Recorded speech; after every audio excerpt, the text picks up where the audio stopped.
anywhere at any time of day without seeing an abundance of police vehicles. So at some point my name was put in a registry for terrorists.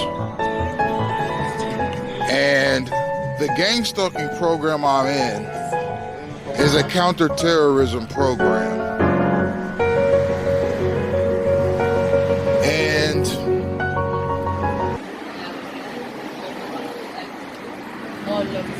there are different levels of gang-stalking. My name is in a terrorist registry and was put there by an unknown military or law enforcement agency. Now in Chicago, those people's names are being put in a gang member registry. So any gang stalking that they encounter will be different from the gang stalking that I encounter.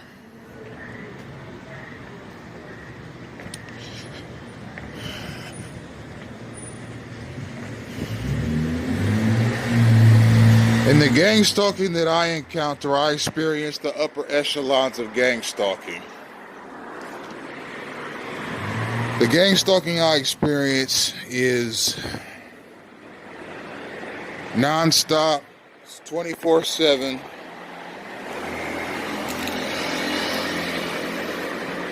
And whether I go to a local police station or whether I go right into the office of the director of the CIA, I will see gang stalking. You see, it is maxed out in my situation.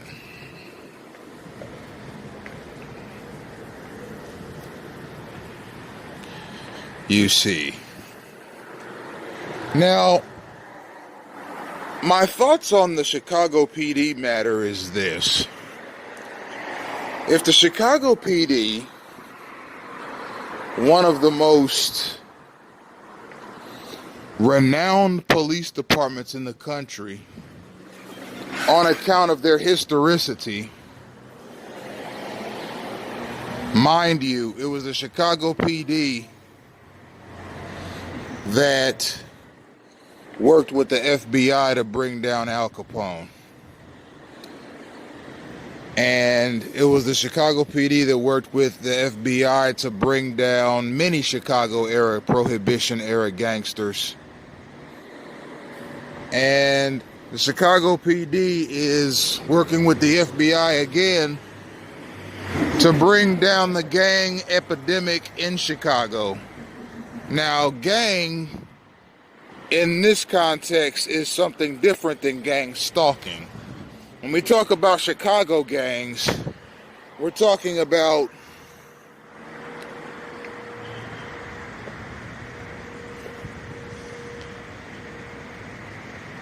groups of young men that give themselves a name, form an organization, and commit crimes in the city of Chicago up to and including murder. These gangs have rivalries with other gangs, and the gang epidemic in Chicago has been out of control for a while now. And it remained out of control until the FBI stepped in, and from what I hear, the FBI has had a stabilizing influence on Chicago. In the 2010s, the same way the FBI had a stabilizing impact on Chicago in the 1930s.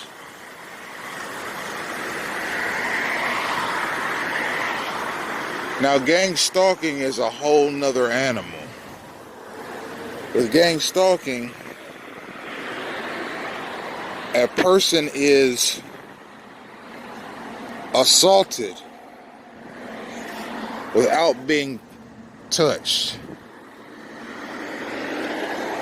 When I say assaulted, a targeted individual's living abode is routinely broken into. And you can see where my residence was broken into in the Fox 45 News interview I did in Dayton, Ohio on March 5th, 2017. I've got that video up on my Twitter page on the Gang-stalking in Action live video series, and it's also on my YouTube page. If you go to the Bible Discourses handle on YouTube, which is my biblical discussion channel, you'll see a couple of other links that have my full name on them. Click on the first one, and you'll see the interview I did with Fox 45 News. My apartment in Dayton, Ohio was broken into more than 12 times over a 1-year period. And my food was contaminated routinely. The beverages I had in my refrigerator were contaminated. I was often made sick from the food that I ate. That's assault without touching a person. When I'm walking down a street and I come to an intersection and an SUV or some other vehicle turns the corner in front of me at a high rate of speed without regard for me as a pedestrian or the fact that I have the right of way, that's assault without touching a person. So a TI can experience various manners of abuse against themselves without the person actually laying a hand on them due to the gang-stalking mechanism. And when push comes to shove, all a target individual can do is film what's going on and make what's going on public. Now, I have in past videos asserted that in the many different levels of gang stalking, now mind you, there are different levels of gang stalking. There's a military element. There's a federal law enforcement element. There's a state law enforcement element. There's a local law enforcement element. There is a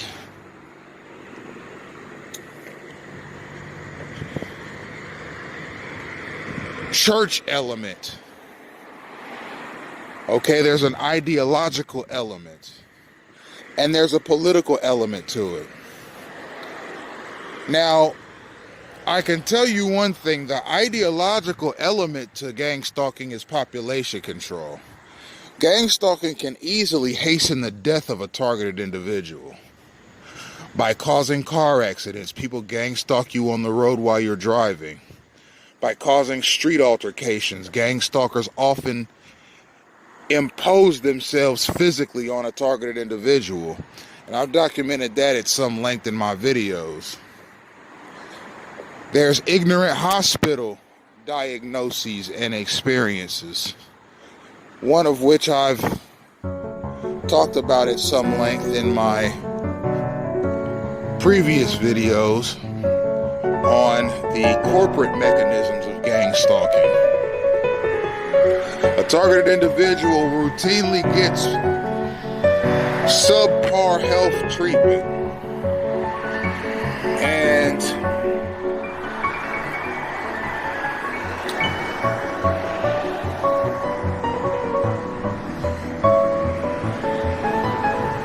regardless of the ailment, okay, it could be a broken tooth, or it could be heart failure, regardless of what the ailment is. When you go to the hospital, a targeted individual gets subpar care. Almost as if the gang stalkers, not the street level gang stalkers, not the hospital workers, not the doctors, not the person you see, but the ones that you don't see, the orchestrators of the gang stalking mechanism, are preparing the TI for old age, saying, listen, when you get old and your body gives out, prepare for the grave. Because with this program we got you in, there's no way that a doctor is going to save your life. Now, having said that, I'd like to get back to a point that I strayed away from. If the Chicago PD can accidentally put people in a gang, put people's names in a gang member registry, then U.S. citizens' names can accidentally be put in a terrorist watch list registry, which is what I'm in.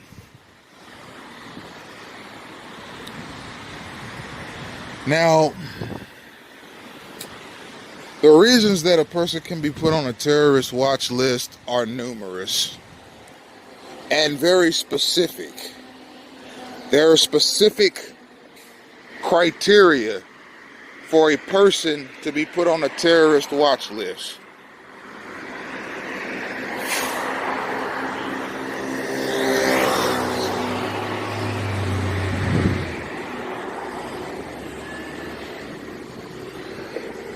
Now, I've gone over some of the reasons that a person can be put in a gang stalking campaign. Websites that they visit, being too controversial or conspiratorial.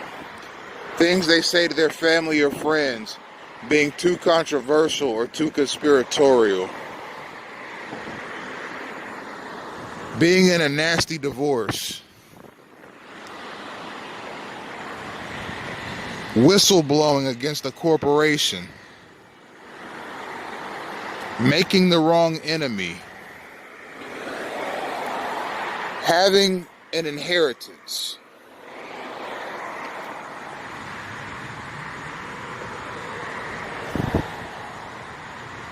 Viciously advocating for a particular cause. These are all reasons that a person can be put in a gang stalking campaign.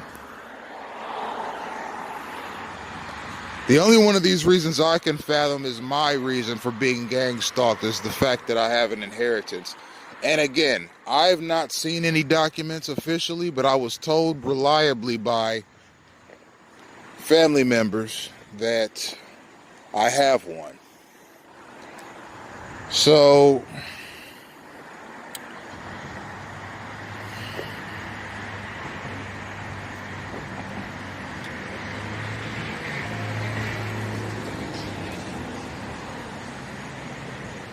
with the terrorist watch list, I mean, there are a number of ways this person can end up on a terrorist watch list. But mind you, being on a terrorist watch list is only a matter of putting somebody's name and picture in a registry. It's something that can be done in 2 seconds. And the criteria for being put on a terrorist watch list consists of,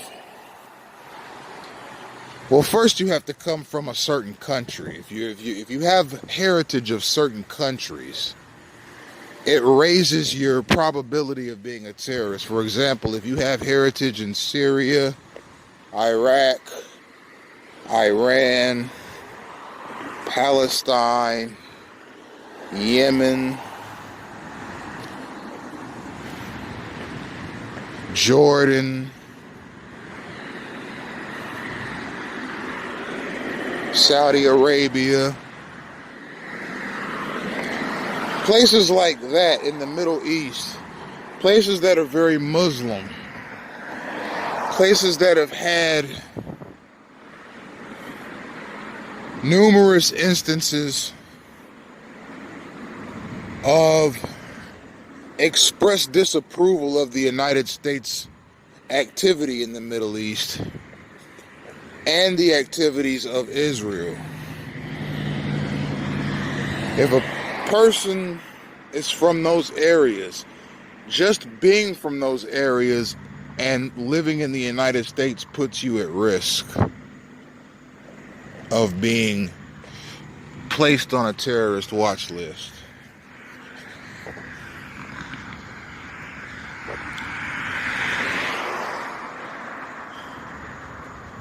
Being a loner can get you placed on a terrorist watch list because you could be a lone wolf terrorist.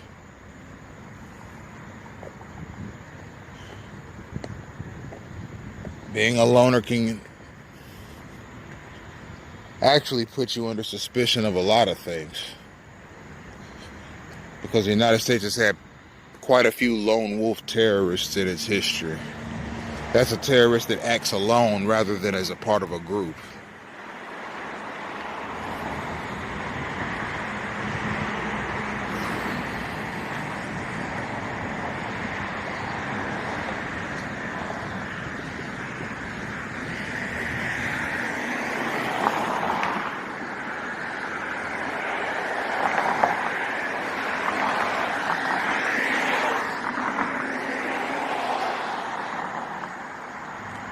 So, on top of that,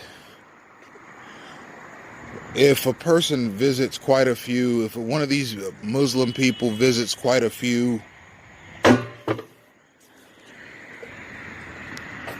ISIS-related websites,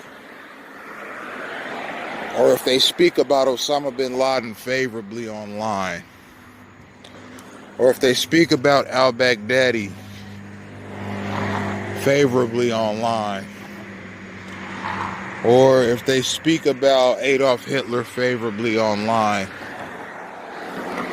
or if they speak about Saddam Hussein favorably online, or if they use search terms such as how to join ISIS,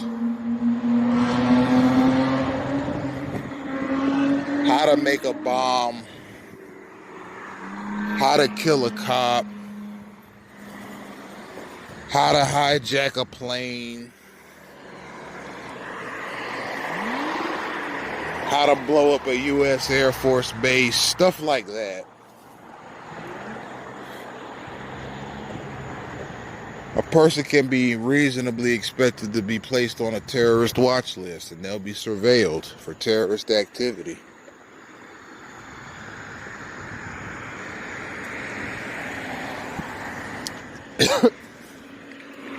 It's just peculiar that a United States citizen can find themselves in a full-blown gang-stalking campaign, even though that U.S. citizen has no terrorist ties or even a criminal record to speak of. Now, I have visited every kind of website that there is, and I am a loner. I have an inheritance. I can't say I've been a whistleblower on companies, although I have talked to HR departments about certain matters. I haven't gone to any news outlets or the FBI or anything like that on a company.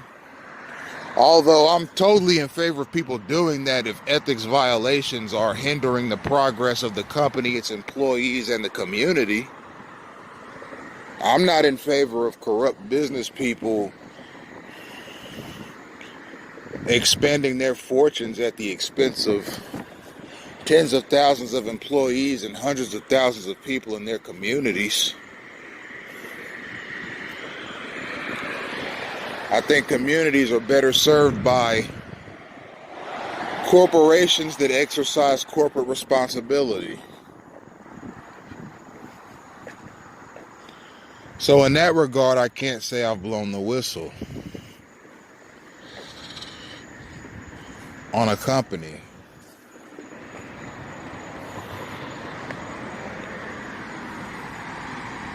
I've never entered a search term in a website how to harm anybody or how to kill a public servant or how to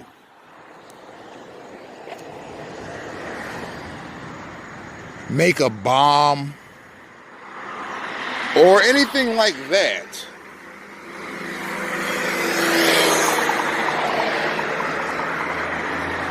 There was a period of time in my early 20s where I researched the Holocaust very heavily and researched Jewish diaspora after the Holocaust.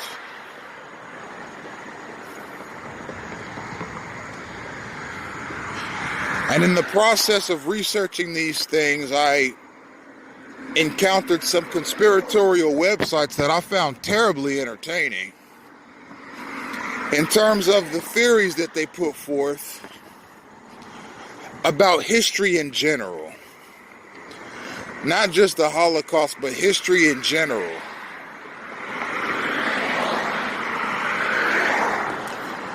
At that same time, I researched the Israeli-Palestinian conflict very heavily. And I became conflicted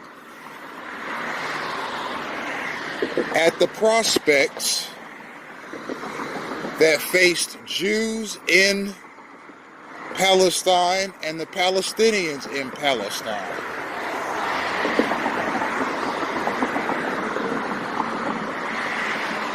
So,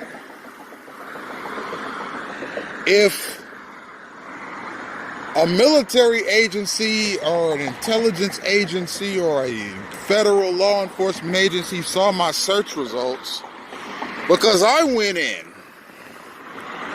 I was hearing all kinds of rumors about the Jews manipulating world wars and manipulating the financial systems of governments and instigating wars to profit off of them. And now there are a whole lot of non-Jews in the world that are doing the same thing, using the Jewish blueprint that was set forth by the Rothschilds. And I just started hearing all of these interesting historical tidbits about Jewish people and how the Holocaust was fabricated, the 6 million number, and how that many Jews didn't really die, that political Jews just used that figure as a way to manipulate public opinion and political rhetoric towards Israel. And I was hearing all this stuff, and I was like, you know what? I have an inquisitive mind. I'm a history buff. I'm going to research this stuff. And I just started researching these things very intently, and I visited several libraries and read books on the subject inside of the libraries. I did searches on these subjects at home. I visited just about every website you can think of. CIA World Facts Book. I visited Jerusalem Post articles. I visited Haaretz articles. I read articles by the Shabbat Lubavitch organization. I read articles from opposing people, like various imams and sheikhs throughout history that opposed Israel. I read articles written by neo-Nazis. I read